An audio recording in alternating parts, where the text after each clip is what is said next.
We're official now, Alex? We are like, the bar is maybe like 60% to go. Okay. Sorry, Facebook Live has like all these little things. Well, until we get started, I just wanted to— You are now live. Oh, I was going to say before we get started, I want to thank you all again, but I guess everyone's going to hear a bit of this. Excited to be here. Isaiah Oliver, President and CEO at the Community Foundation of Greater Flint. And I always say this means I lead an organization focused on engaging people in the world of philanthropy.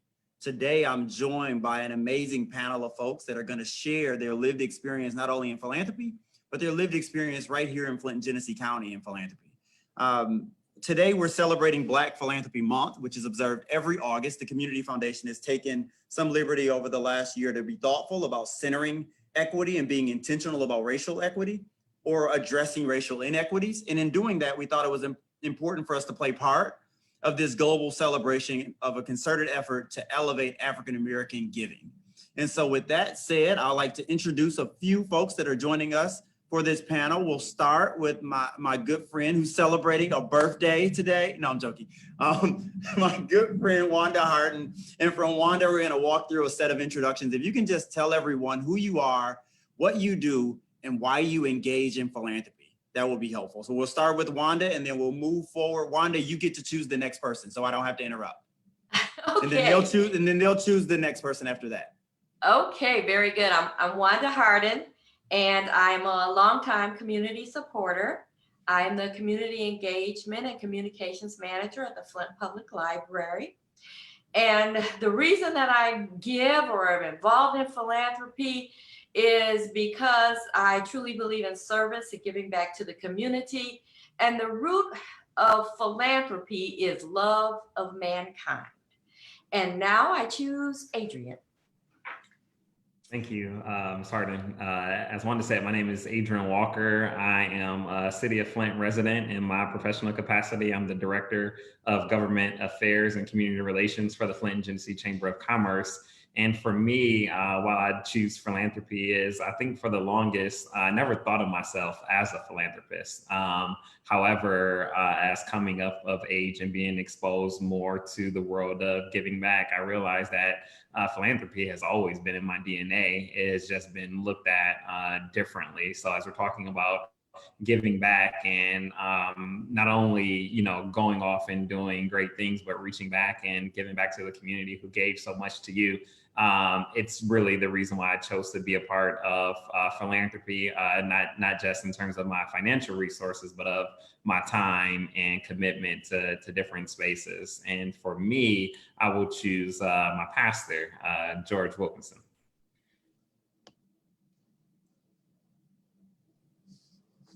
Good afternoon, everyone. George Wilkinson, pastor of Word of Life Christian Church, and also president of Northgate Logistics Solutions. The reason I love philanthropy and involved, obviously, as being a pastor, I think it's important that we give. And there, I'm sorry, but I do have to quote a little scripture. The Bible tells us that we ought to give. It says, "Give, and it shall be given, good measure, pressed down, shaken together, and running over." And so it's not just giving of your dollars, which is extremely important, but it's giving of your time, your treasure, your talent.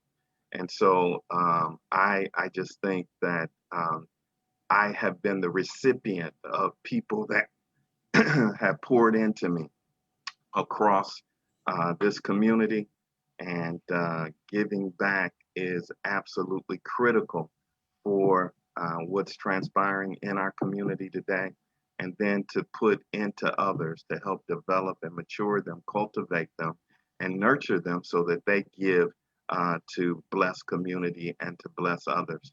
We ought to esteem the things of others more than we do the things of ourselves. And so it's just critical that this philanthropy DNA, as Adrian said, is a part of our community DNA. And when we do that, we're able to do great and wonderful things in community. With that, I'm going to pass it to Deandra Larkin. Thank you, Pastor. So I'm Deandra Larkin. For my day job, I am the Chief of Staff to the President at Mott Community College. And I've been working in the Flint community for many years and was raised in this community. And so philanthropy is very important to me because it is something that has been instilled into me by my family. And I've also had the fortunate opportunity to work with and work for different nonprofit organizations. And so I know firsthand the importance of giving back and also doing service with these organizations because they are the thread that keeps this community moving forward. So with that, I'll go with Christopher. All right, thank you, Deandra. My name is Chris Bertley. I'm an attorney practicing with Foley and Lardner LLP. I practice as a commercial litigator in Michigan and in the Midwest. I'm also an advisor of the Dr. Ethel Bertley Racial and Equity Fund at the Community Foundation of Greater Flint. I think just when I think about philanthropy, I think a lot of us realize it's a big word that encompasses many of the things that we do and are passionate about already. And so, I think it's something that whether it's volunteering, whether it's donating, whether it's trying to figure out where the problems exist and what we can do to help, and just generally giving back and helping out people that are coming behind you and next to you, I think it's something that I've been passionate about always, and just haven't found a big fancy word to encompass it and to a big organization to guide it. And so I think just looking at the things that I'm passionate about and wanting to help has brought me to being a part of the Community Foundation today, and just generally being involved and engaged and passionate about philanthropy. So with that, I will pass it to Ms. Shannon Polk. Thank you, Chris. So I'm Shannon Polk, and I work in this community first as a wife and a mom, but then also as a community volunteer and a consultant. I have been involved in philanthropy since I was a child. My mother often said to me, "To whom much is given, much is required."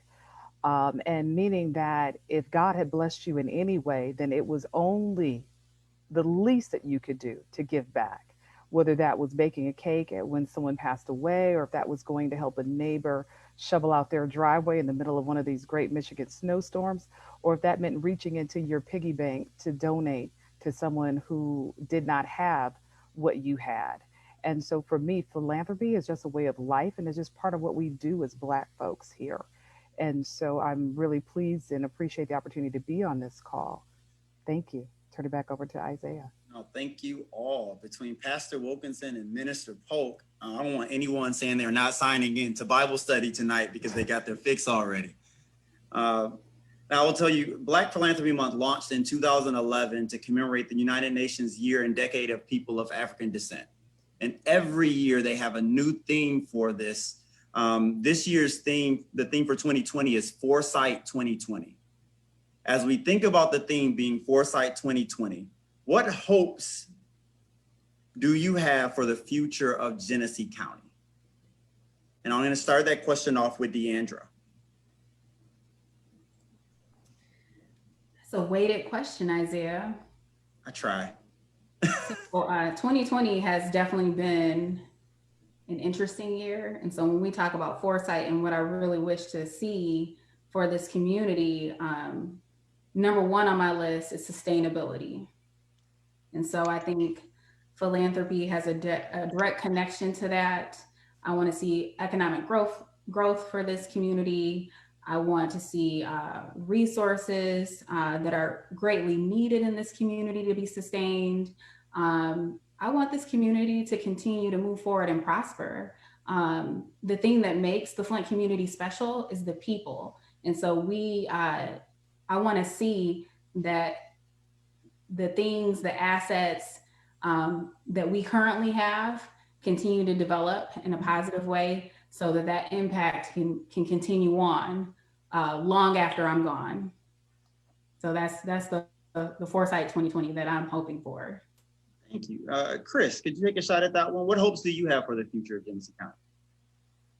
I think the biggest hope is just trying to create an environment where people feel like they can be here and be successful. I think that, we talk to people from my parents' generation, grandparents' generation, they talk about Flint and they talk about Greater Flint area as a place of opportunity, of a place of an area where you can earn a fair wage and raise a family and put your kids and grandkids in a better position than you are. I think with the Flint water crisis, with obviously what's going on with COVID and the impact on our community and just the general loss of jobs, and I think there's also been a loss of hope. So I think that when I think about 2020 and where we are now, I'd like to see us invest in people, invest in our young people specifically, so that they feel like they can be in Flint and go to college, or go to college in Flint and come back and have a viable and successful career. I want the people that are here to feel like they can stay here and thrive. And I want them to feel like they have a chance, whether it's in the economy, whether it's going to school, or whether it's just general safety. So however, philanthropy, whether it's through mentorship, whether it's through funding initiatives that are important and that can make a difference, or whether it's just creating opportunity for people, I think that's where, I hope that we can improve on that and continue to build on the many things that we have going on in Flint. Yeah, I'm going to take this same question. I'm going to go to you, Wanda, but I'm going to add a little bit of context here. I've known Wanda for a while, and I tell you, one thing that I know about her is that she spends a lot of time, or has spent a lot of time with legends in our community, like almost to the point that she could be considered a historian, not just because of her work at the library, but because of her interactions and relationships with those folks who have really been pillars of the Flint community. Wanda, the same question for you. What hopes do you have for the future of Genesee County, provided you've been engaged with so many people that have poured so much in?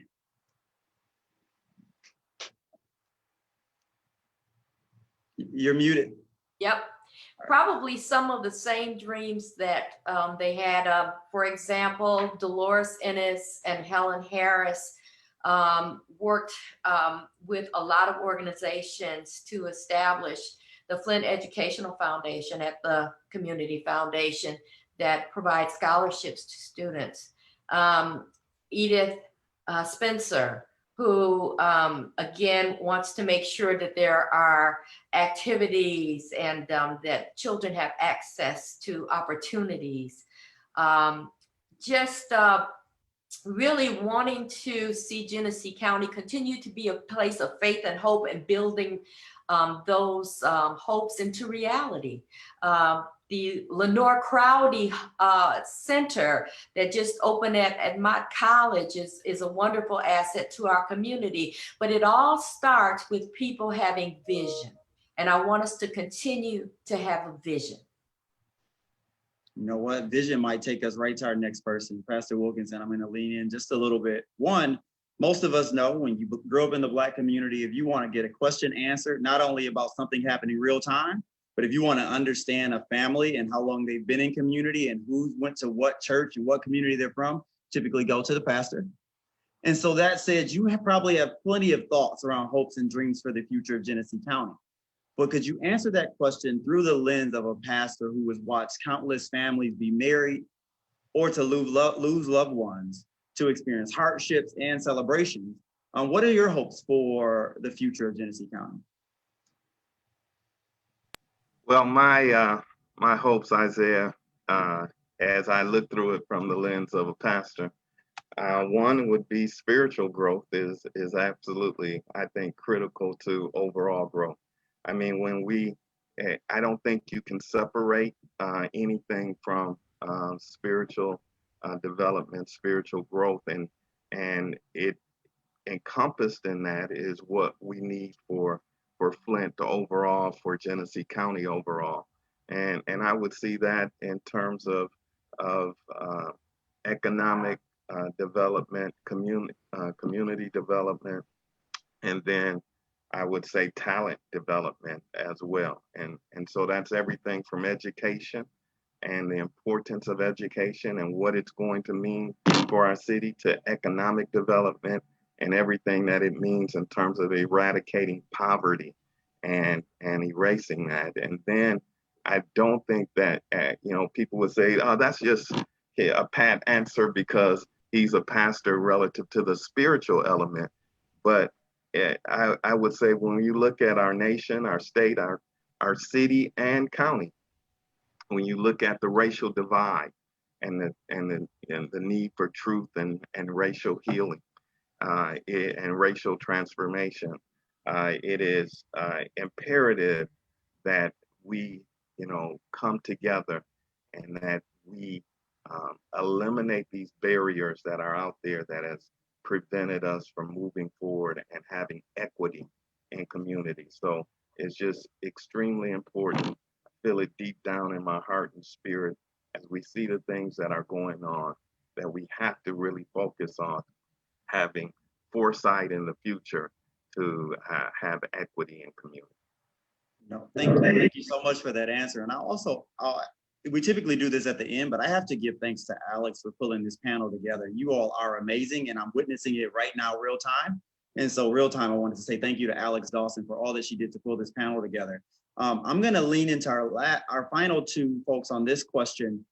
Adrian Walker, you work and have worked in government for a long time. So your perspective is not only shaped by who you are and what you do in community, but in large part by what you wake up every day and go to sleep every night thinking about, which is making sure that we have strong systems for both economic development, but also for relationships with government, both state and local and federal government. So what are your hopes for the future of Genesee County, provided that as the context for your answer?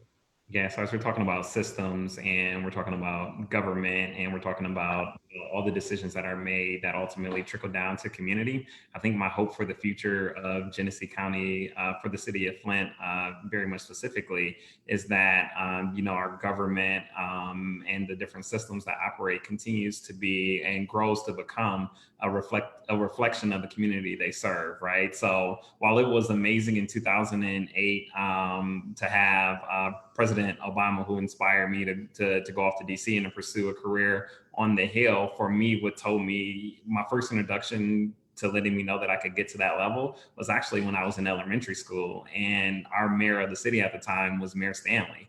And I saw someone in that capacity who looked like me, who told me that I could essentially dream with my eyes open, right? And I can become that, right? Isaiah, someone like you in your role, and for all of us on this call in the different capacities that we operate, it does something not just for the more seasoned people in this community to provide hope to them that the future is in good hands, but it reaches down to the next level or the next generation to let them know that they can try to not only become, again, where we are, but go far beyond that.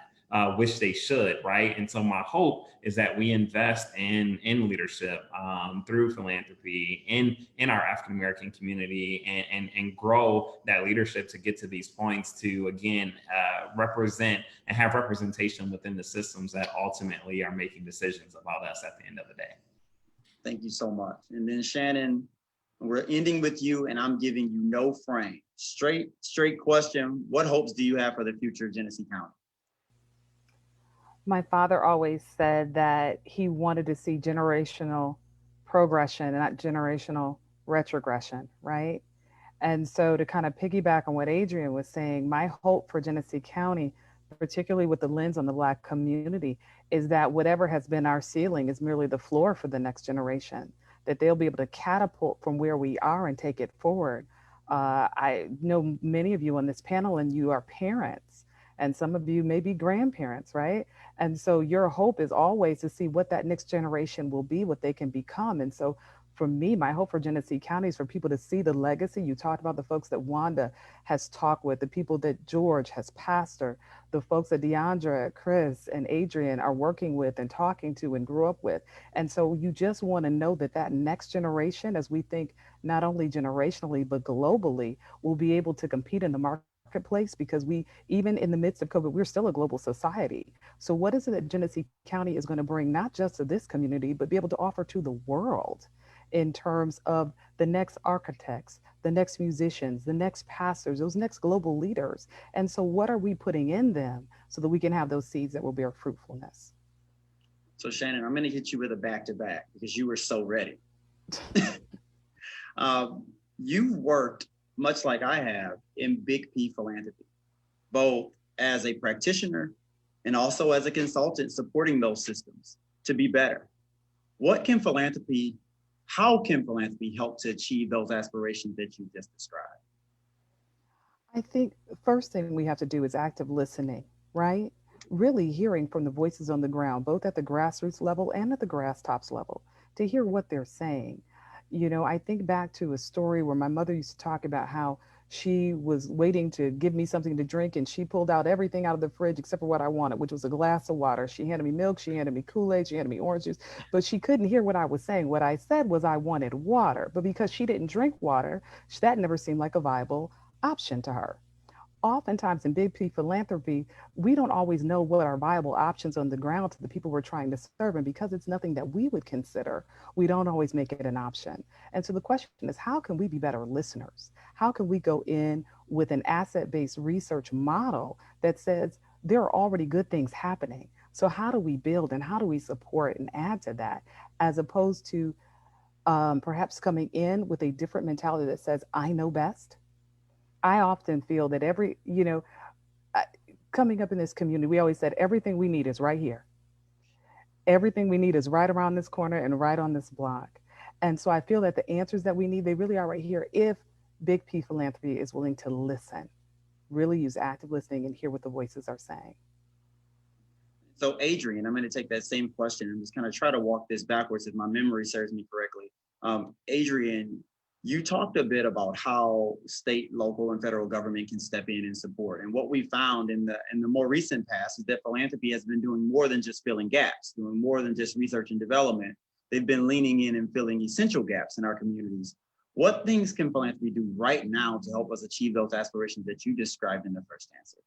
And it's kind of building off of what Shannon said. I think, how do you make lived experiences a part of your grant making, strategy, right? There's something to be said to that. On one hand, it's theory, but again, as you listen and you become informed about what's going on the grounds, not only are you filling in the gaps at the time, but you're building this strategy that, again, for my world, it's creating this pipeline that's building that leadership to go within the spaces. But again, you're learning about it by, again, not only listening, but making lived experiences and inviting us to be a part of the process, right? So I think the other piece is, as we talk about philanthropy, like, I never was exposed to philanthropy until I came back home after college. And again, for me, I had to think about philanthropy different because I was exposed to it, I would say, at a young age, but I just didn't think about it as philanthropy, right? But the more that I became exposed to it and the more that I learned about the importance of,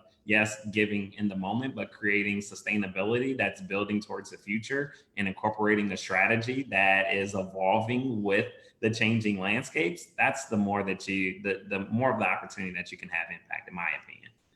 Thank you so much. And George, I'm going to go to you, Pastor G.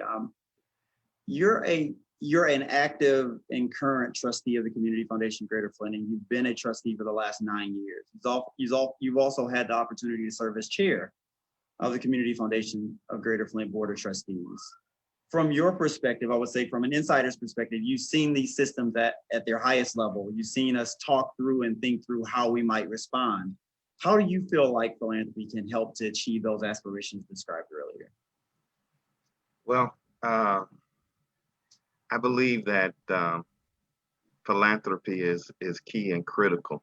I don't think we can do without it.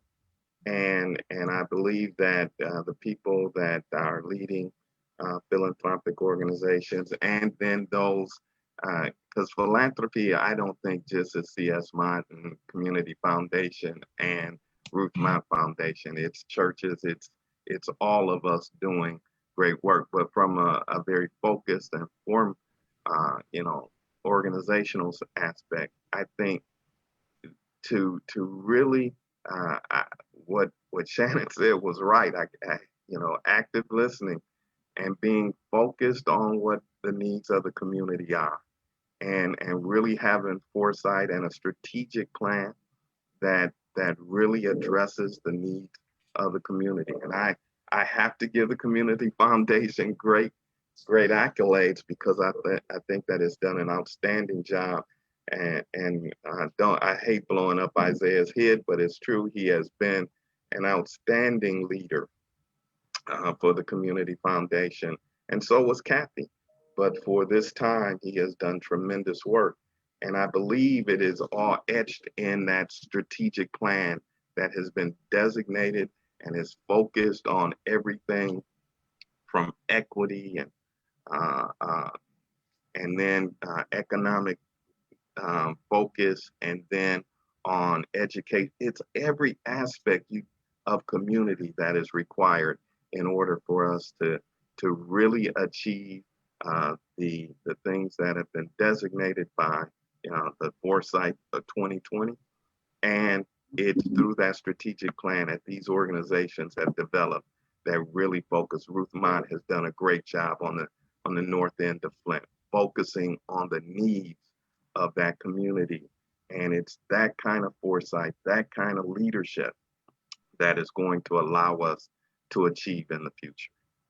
Thank you. I'm going to lean to you, Wanda. Provided you served a full term on the Community Foundation of Greater Flint Board on multiple committees, you've chaired multiple committees at the Community Foundation. And so you've been engaged in philanthropy, and you probably know where we can lean in and be helpful. And in some cases, and I'm talking big P philanthropy, and I'm going to try to describe those as different. I understand what you're saying, Pastor Wilkinson, but I think sometimes people see those overlapping, when in reality, there are philanthropists, people who are giving their time, talent, and treasure. And there are those of us that operate in the field of philanthropy or work in philanthropy. And I think it can be different. I mean, I guess those folks can also do both, but I want to make sure that I'm using both. But Wanda, you've operated in big P philanthropy. And so you understand both some of the things that we do well, some of the things we celebrate, and some of the limitations. If you were to lean into the second part of that question, which is what actions can one take to be philanthropic without excess means? So above and beyond the large big P philanthropy, what other things can we be doing to engage in community and be philanthropic? Well, you can always serve where you fit in. If you find that there's a need somewhere, make sure that you're there to try to be a part of a solution. The other thing is I tend to find out where there's a need just from humanitarian giving. A family that needs help immediately, there's either a fire or they need food or wherever. I tend to try and focus in on that. When we're talking about larger giving, strategic giving, I try to look at organizations who are providing services and opportunities to those things that are important to me. The Community Foundation has been that for over 25 to 30 years. I've been involved with the Community Foundation. I started with the PR committee 3 directors ago. So I've been around for a while. But what has always impressed me with the Community Foundation is its ability to pivot, to react to the current needs, and to make itself relevant and viable to the entire community, whether you're little P or big P, trying to make sure that the needs are fulfilled or giving, we're donating to the best of our ability to those services. So I've always been really proud of my years with the Community Foundation. I continue to serve with Turi Health. I served with Flint Women and Girls. And I serve in other ways, and that is to encourage others to also become a part of the Community Foundation, either through the Legacy Fund, where you give posthumously, because we know we want the legacy to continue, or just like you said, to give of your time, your talent, and your treasure. I also serve on the Flint Fund, also working with Dr. Mona and that committee to provide services and opportunities regarding the Flint water crisis. All right, thank you so much. And so Deandra and Chris, I'm gonna try to maybe focus your answer on this question so it's a little different. Chris, the question is still the same. What actions can one take to be philanthropic without excess means? And I know you started a fund, your family started a fund, but that fund is a lot larger than the gift that you all gave to start the fund because of your ability to leverage relationships and to cash in on some social capital that you and your family had. So if you can just walk us through, like lean into that story, your lived experience around not having a whole lot of money, but building something that was much bigger than what you started. Yeah, I think, so for those who don't know, my father passed away a few months ago from COVID. He was a longtime member of the Flint community and involved in education, and served on the Flint Public Library Board actually, and wasn't very involved in the community and around forever. So, we wanted to do something that kind of reflected his passion for education, for students, and could support the things that he dedicated his life to. So we reached out to Isaiah and the Community Foundation and helped, and they helped us a lot in forming a fund like many people on this community have and have been engaged in. And then from that, and just kind of the outpouring of support and kind of the, and the people he knew and touched, people have really supported us a lot and continue to support us. And we're looking forward to making our first grant with input from the community next year. So it's been an exciting process. It's really been my first kind of time as not a recipient of philanthropy, but as a part of kind of motivating and helping kind of steer time and expertise and resources. So it's been exciting for us and just to kind of put our kind of emotions and just kind of passion to something that we feel like is really going to be productive. And for me, what it kind of illuminated is that it does not take a lot. I mean, I kind of have been totally surprised by just the small amounts, the large amounts, the in-between amounts, but just the people wanting to be involved. And I think that's the biggest part of it, is that, and what I've learned, I think kind of, I've just been reflecting on what Shannon said and what Adrian said, and about kind of the Black experience and how we kind of become involved in philanthropy. This experience kind of taught me that, Black people, one of our best skill set may be that we make a lot out of nothing. We make lemon out of lemonade. We turn chitlins into a delicacy. But the reality is we shouldn't have to. And I think that's what's kind of going on in the world and in the US right now, is we're realizing that we have been getting by, we have been thriving in certain areas, but we've been doing it in a way that's not equitable and it's not fair. And so, I think that kind of what I hope to bring and what this experience has taught me is that we should be able to find resources and combine expertise and time and capital to create the systems that will help us and sustain us in ways that other communities and other organizations are able to do. So, I think just to wrap up, I think that the Black experience is one of being a part of a country, being a part of a society, but not fully being accepted as part of that society. And it has kind of bred a certain amount of distrust or a kind of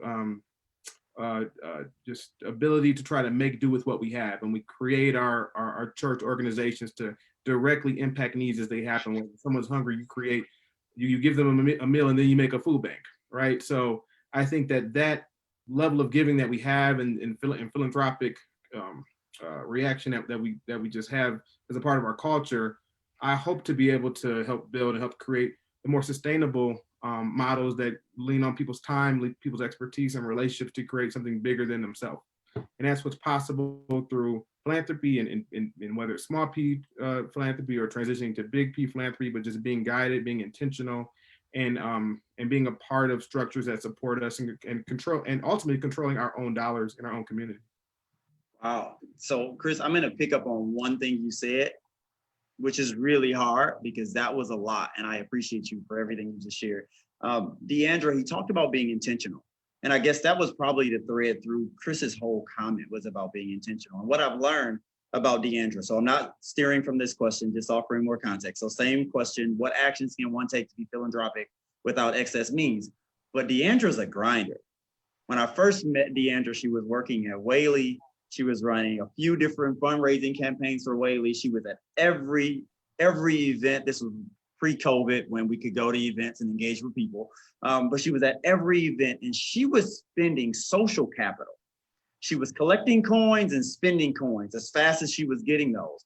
And what I've watched Deandra do as a member of the community, one of the community foundation boards or advisory committees, but also as a member of the chamber, as a member of the Mott Community College family, is really exchange social capital. So without excess dollars to spend, and I think she and Brian are now amassing riches, so it's different. But long before they were amassing the riches in the Larkin household, she was grinding.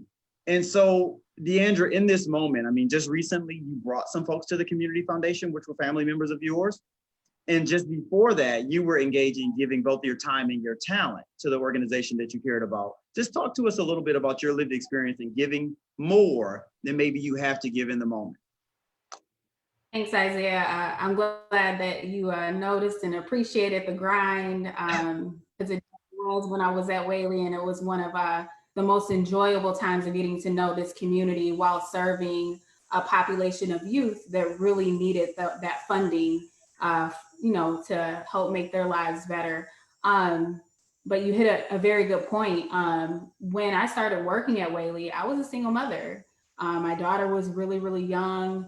And when you say I was everywhere, I remember, I always tell people I remember going to work 1 month and then 6 months later coming home and feeling like, oh my goodness, look at how much you've grown. But that's how committed I was to the community and how committed I am to this community, and ensuring that there were funds in this community to help support that organization, but also other organizations. And so I think, and others have said this during this conversation, there are 3 words: time, talent, treasure. So as a single mother at that time, I knew that I wanted to give back to this community and serve, and I could do that through my time and through my talents, because I didn't have a lot of the treasure, right? I was building that up, but I didn't have a lot of it. So I invested that time in my profession. So working at Whaley Children's Center, volunteering on other committees, and networking with other people in the nonprofit community.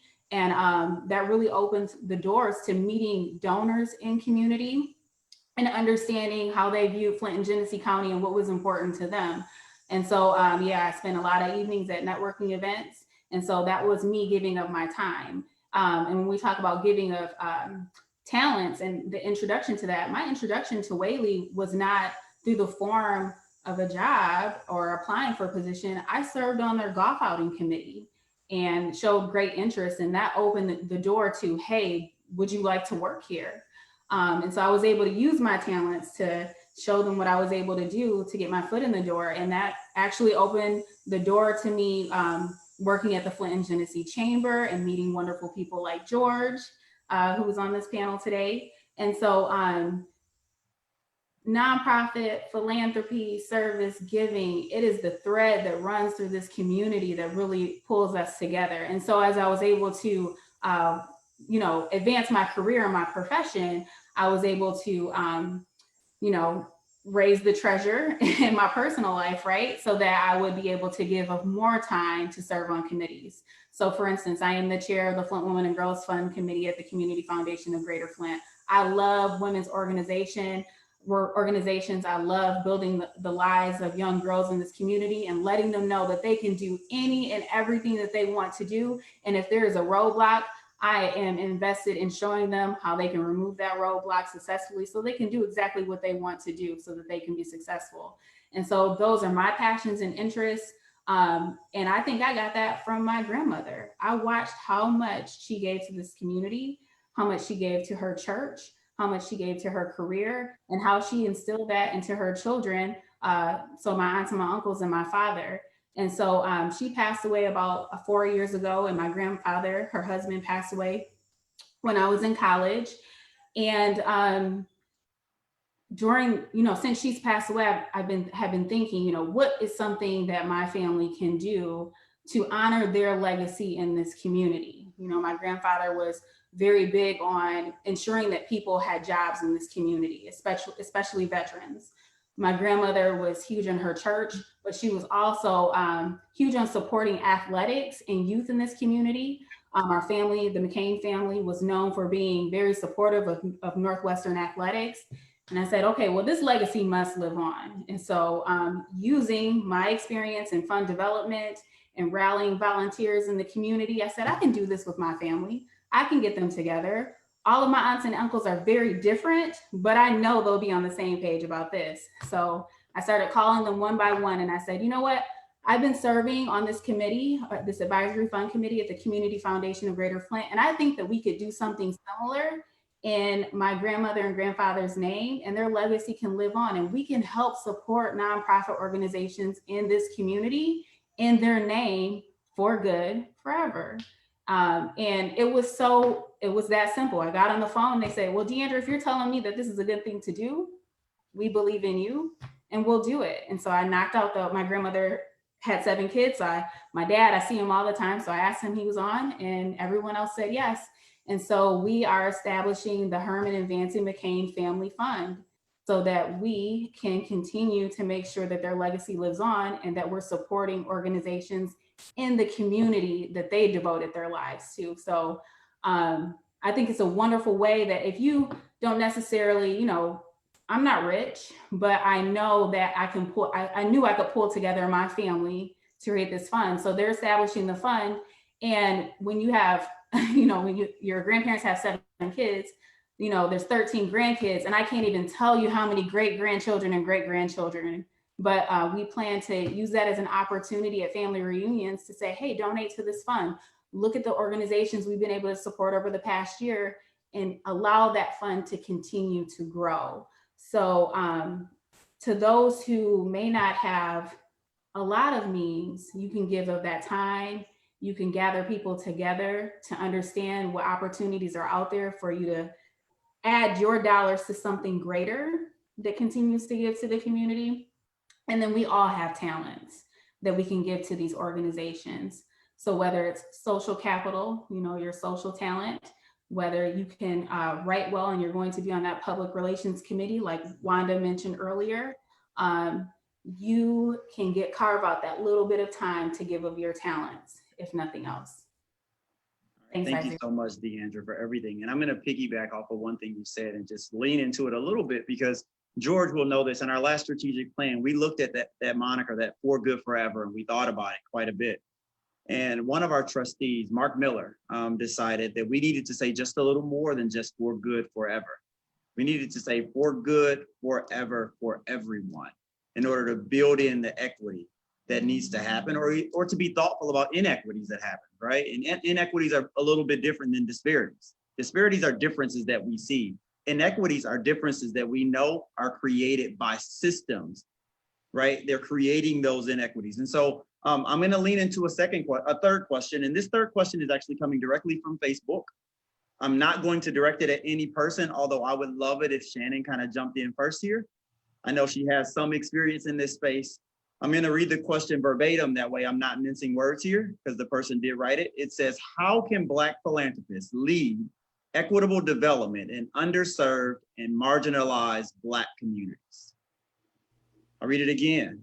How can Black philanthropists lead equitable development in underserved and marginalized Black communities? All righty, I'm going to take a stab at this question. All right, thank you, Isaiah. So I think one of the first things that we can do is make sure that when we're talking about Black philanthropists, we're talking about folks that are still connected to the community and have not disconnected from the community, because we do know that we have to acknowledge that sometimes that does happen. So the first thing is to make sure that we're connected. And then I'm going to go back to the point I said earlier, and that is to make sure that we're listening, because as Deandra and Chris just pointed out, it's having those conversations with our aunts, with our uncles, with our grandparents, right? With parents, and saying, okay, so what's going on? What's happening? Having those conversations, after church, and yes, I'm still thinking a little bit pre-COVID when we were all still, right in the sanctuary together, but what's going on? And then once we hear about that, the way that we do that is making sure we're providing capacity to those Black-led organizations and to those Black serving organizations, making sure that they have the dollars that they need. Oftentimes we find that there has been philanthropic redlining, where some of those communities have not had access to those dollars, and some of those leaders, Deandra knows this, having worked in fund development, how difficult that can be, right? I'm looking at this through a faith-based lens. When we have missionaries that are trying to raise dollars, it's much more difficult for Black missionaries that are going into the field than for their peers. And so when we're talking about being responsive to those underserved and marginalized communities, it's really, number one, using our agency and using our voice to say, look, here's where the real needs are. How can we increase the visibility of those things?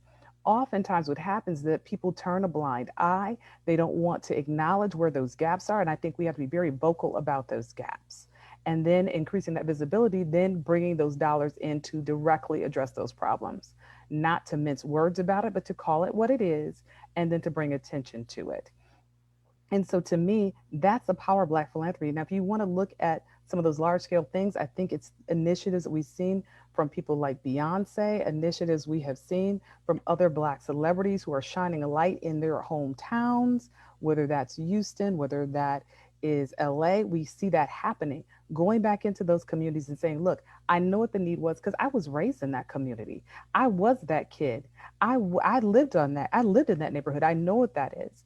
And so really using your credibility and your cachet to bring a light and then to recruit others to come and work alongside of you. Because oftentimes in the Black community, we are very collective and community minded. And when we see that somebody else has created that fund, when we see that somebody else is bringing attention to something, we want to we want to join our brothers and our sisters to address those issues. So to me, that's where you begin to do that. Thank you. Others that want to jump in on this question?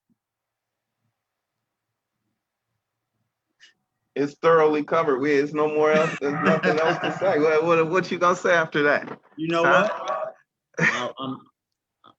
I am not going to add anything to it. Then Shannon has it covered. I will double down though and say that as we think about the question, I think the question really leans into inequities and how our systems are perpetuating those inequities.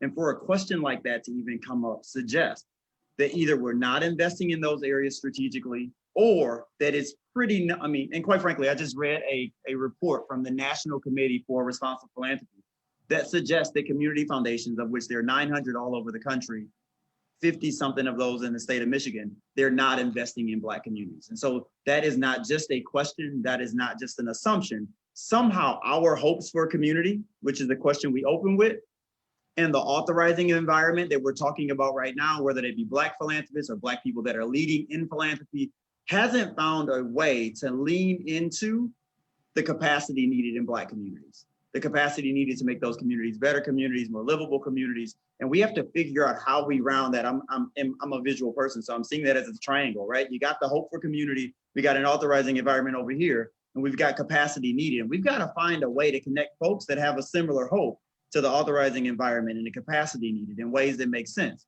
And so Shannon did walk us through how we do that, both with local philanthropists, local Black philanthropists who care enough to get involved in that way, and then with some of those leaders from across the country that are finding ways to lean into local communities.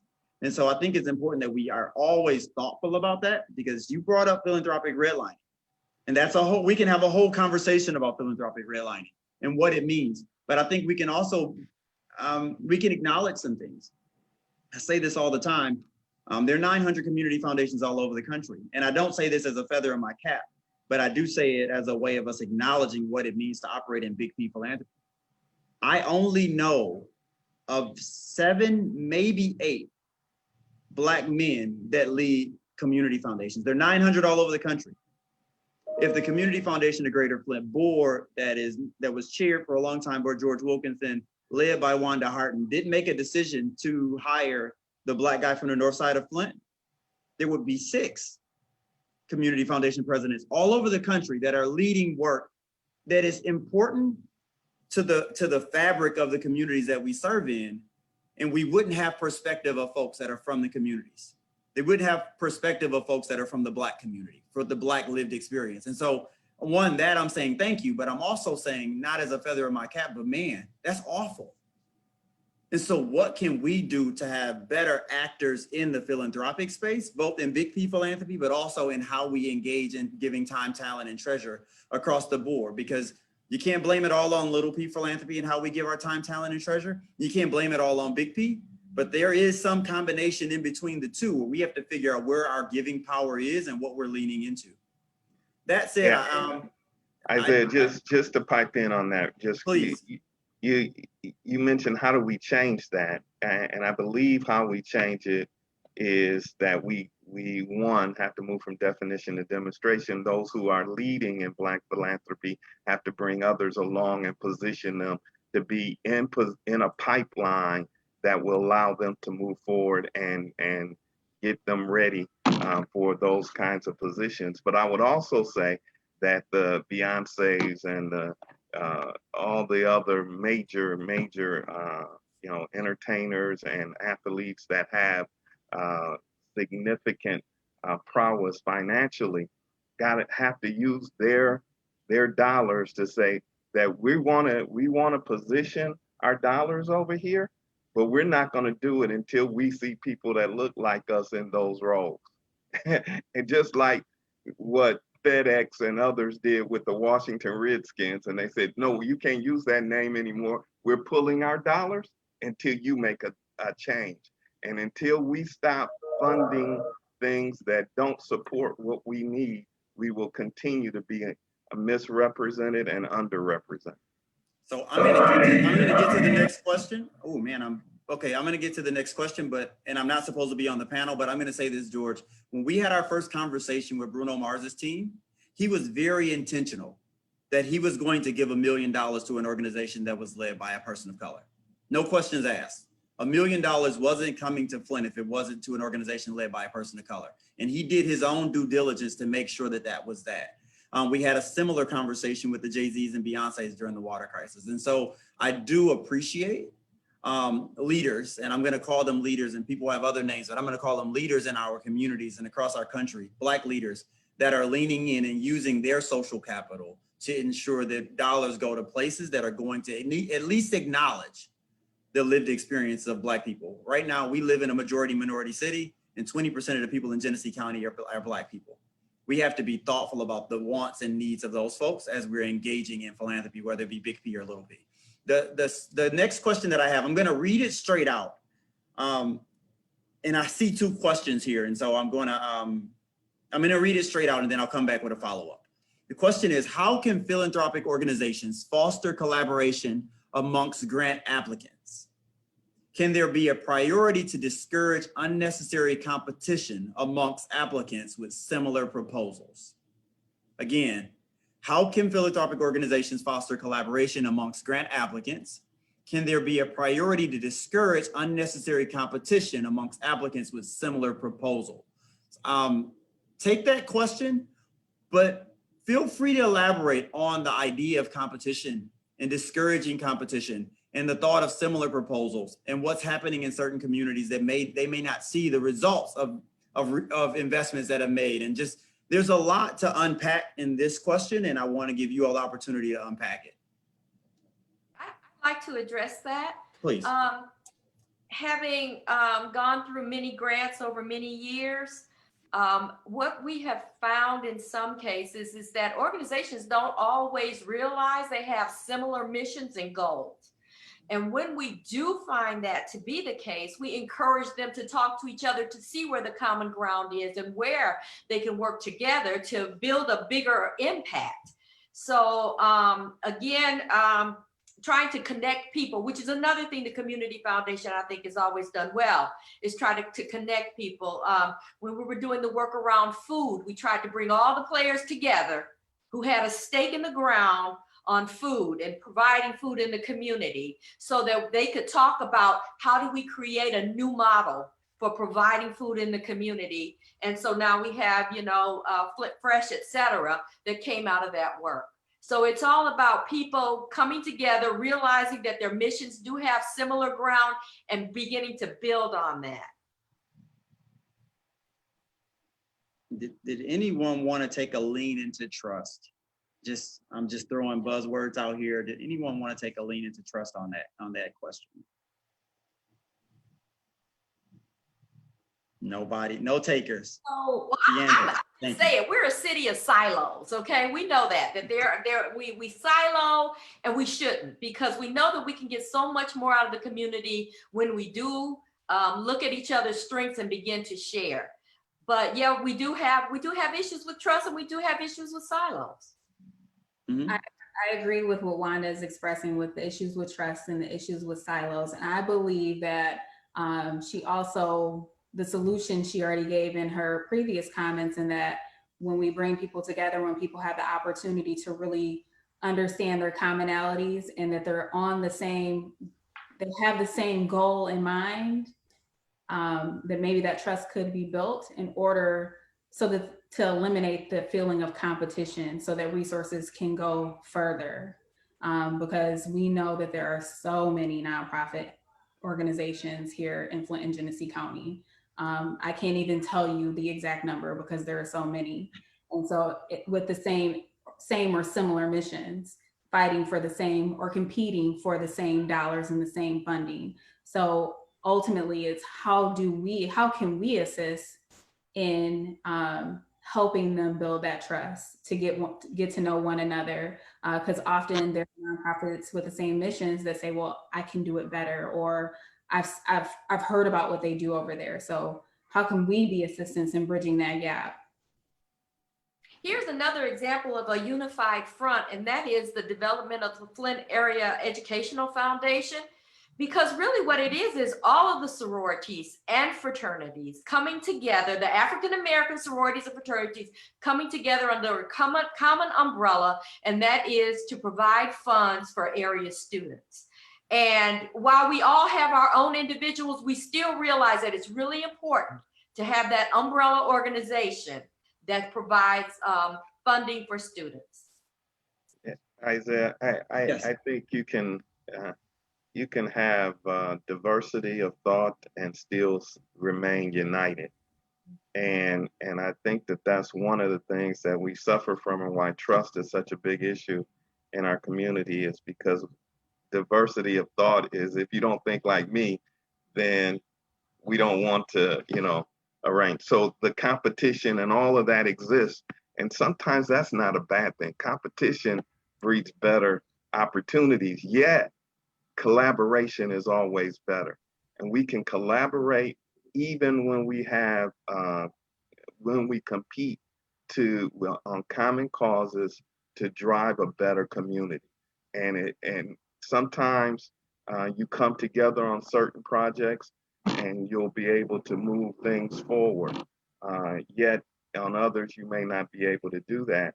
And there's always a common ground, because at the end of the day, we're all striving for the same thing: better community, better resources, helping those that are in need.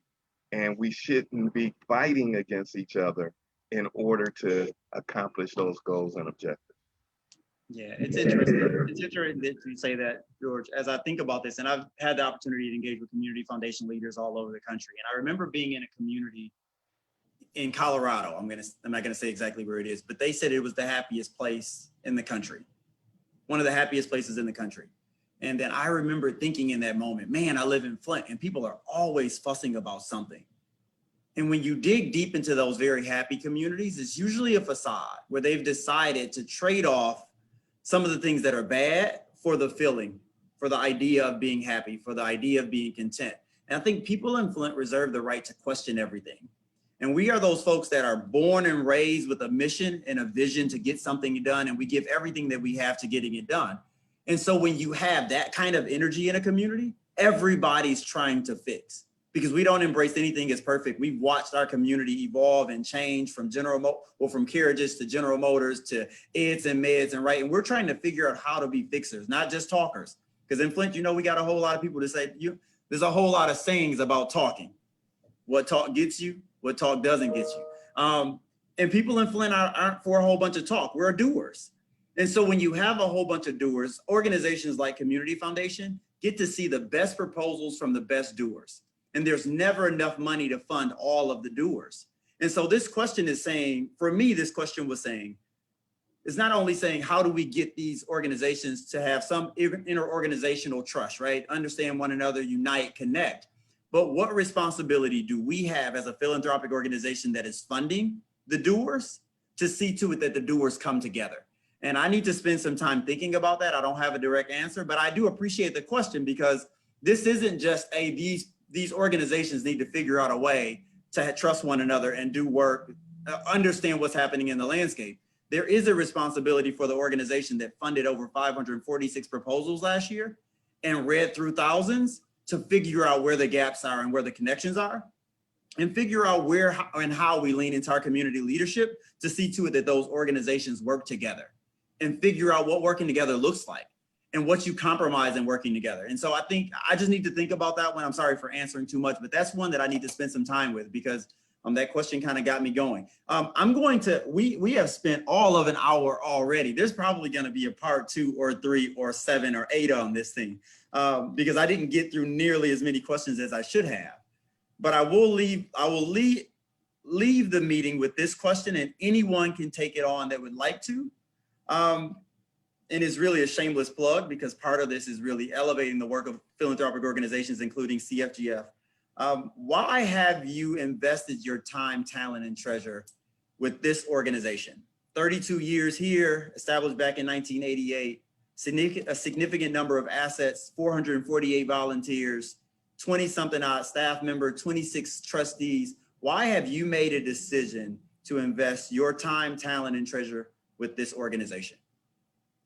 Man, that's loaded for me. I could, can you hear me? I could answer that, but I'm not gonna be, you know, I want to see everybody say amen and then I'll shut up. Really, it's about one, the organization is trustworthy. And so when the organization is trustworthy, you feel confident with the work that you put into whatever, that it's going to be handled and executed with excellence, and that it's going to drive the kind of support you want in the community. And so for me, that is absolutely essential. One is trustworthy. I believe there's tremendous transparency that transpires that allows that trust to be built and allows us to go forward in a significant way. And then I wanted to use my time, talent, treasure in a place that I love. I love Flint, Michigan. I love Genesee County. And I wanted to invest my resources in a place that is trustworthy, transparent, and is striving to do significant things in order to meet and close the gaps of inequity in the community. And so that is what that's what I believe in, and that's why I love the Community Foundation. And I have brought my family in to really try to support the needs that we think are important. Yeah. Oh, sorry. Go ahead, Chris. Go ahead. I was just going to say, for me, I think it comes down to accessibility and transparency. I think number one, many organizations are, they're not as transparent as how finances are handled. And of course, not as transparent as where the money goes or how decisions are made. And so when you have an accessibility where you trust, like George was saying, and the people that are working there, that are engaged there, you feel like it truly reflects the community and the people that and love in the community. You feel good and you trust where the money is going, that will be handled correctly, and also that your ideas will be understood and that they will invest in the people and in the diversity and give people chances, give people like Isaiah a chance, give people to be the next leaders chances, whether it's being employed or whether it's being funded. And that there's a multitude of people making decisions and having autonomy over money in multiple ways and multiple funds. I think that that's very important because we may have a way that we think, but someone else might have another way, and that might be an amazing idea. So I think the amount of input and the diversity of things that are funded and who makes the decisions is really appealing to me, because I know that this is going to have the largest and most diverse impact on the city than maybe other uses of money will.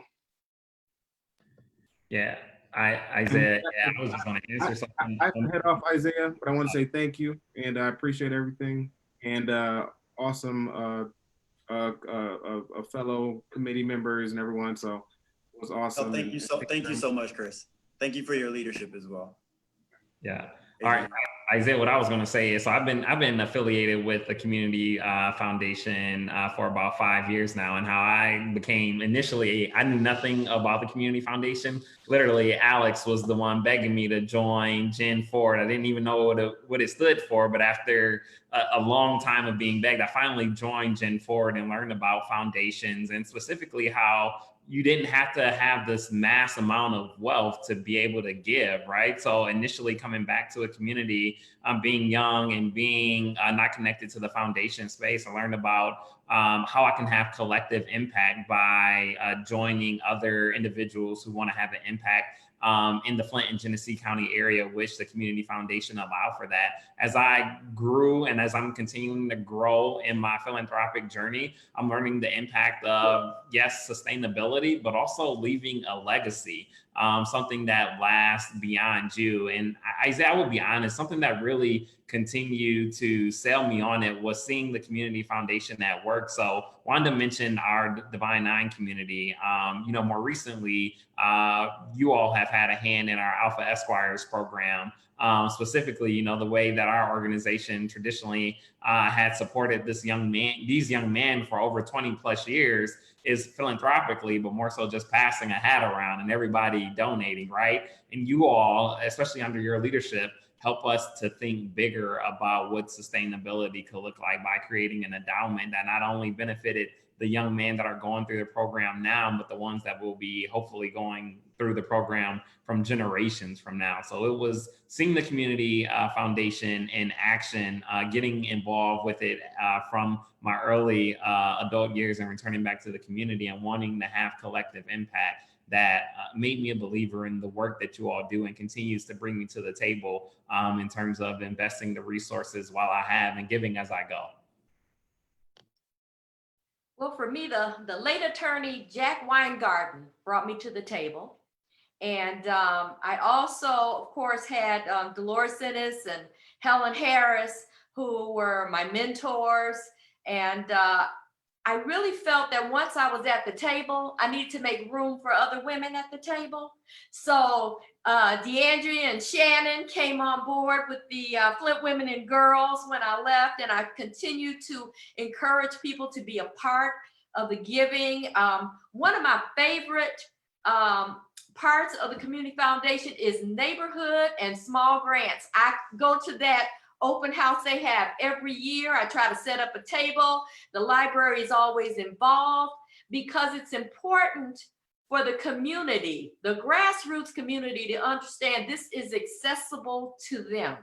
And to people with a vision, if you have a plan and you need help funding, you need to ask. You need to ask.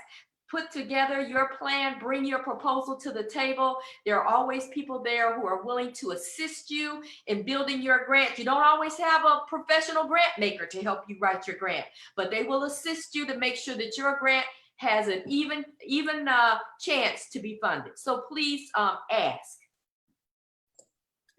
So I will say there are many reasons why I am supportive of the Community Foundation of Greater Flint. I am so thankful for you, Wanda, for introducing me to the Flint Women and Girls Fund Committee. As we were saying earlier, it is wonderful when someone can see the need for voices at the table. And so to see, as she was looking at her, succession as she was leaving, of who else's voices needed to be at that table, I am so grateful. So to know that there were people who were involved in the organization whose vision, whose morals, values, and hopes for this community aligned with mine was the reason why I decided to get invested with the Community Foundation of Greater Flint. Great leadership, great board of trustees, amazing staff, and then to look at the impact that the foundation has been able to have in this community since its inception. It's quite amazing. So that is why I support the Community Foundation. So I support the Community Foundation because of the leadership. I've been reading some of the comments here around, the transparency and the openness and so forth. Trust is a high commodity, right? And we have that with the leadership, where they are sharing, they are informing. And I think even this panel discussion on Facebook Live is yet another example of allowing people to really see into the organization, understand the motivations, having a dialogue with those people that are interested and those people that should be interested. And so to me, that kind of open communication, that kind of transparency, that makes me want to support even more. I've been involved. Thank you to Wanda with the Women and Girls Fund.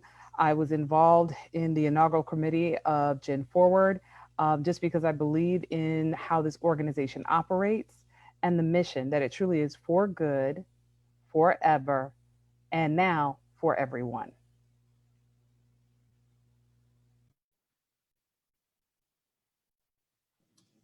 I can't follow that. I see where you were earlier, George. I can't follow that and close out. Shannon just closed us out. Thank you all for your contributions to this conversation. I think we can say that we're going to have something happening in the future because folks are already saying, are you ending already? And so it's because of you all and your contributions to the conversation. So thank you. In the future, we will be having some conversation about a Black collaborative fund at the Community Foundation of Greater Flint and walking through what that means and how it supports gaps in our communities and what types of organizations can access resources there. We're in the early stages of that conversation, but I thought it was an important time and space to make a bit of an announcement that we are walking down that road because we see it as a space for the Community Foundation to lean in and offer some equitable distribution of resources to a community that we know has not benefited from equitable distribution. So Thank you for your time and your talent and your treasure. We appreciate you, and we look forward to getting with you all again, our closest friends here at the Community Foundation. Thank you.